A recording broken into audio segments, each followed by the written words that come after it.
Soomaal suurte rabade keskel on üks väikene metsalagendik, kus on väikene maja. Majakeses elab nõid nimega Paju. Paju on tark ja lahke nõid. Igal hommikul tuleb Paju, tervitab lillekesi, tervitab laukavett,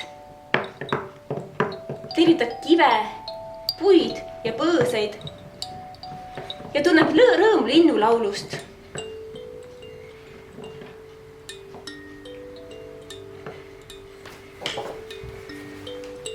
Lisaks Pajule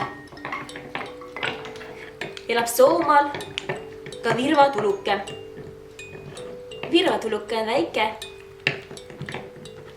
ja natuke ka kaval.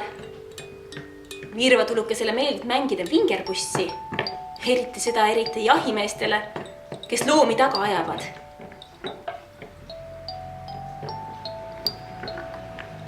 Nõid ja virvatuluke on head sõbrad. Virvatuluke küsib ikka nõialt abi ja head nõu.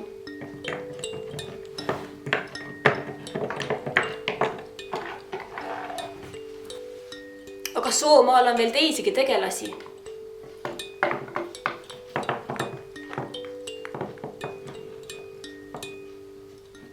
Soid valvab ja kaitseb Sookoll Mätas. Enamasti istub Mätas lauka kaldal, hajab ära sääski ja kihulasi ning valvab, et kõik oleks korras. Mätas on natuke torin, kuid tegelikult südames hea ja abivalmis.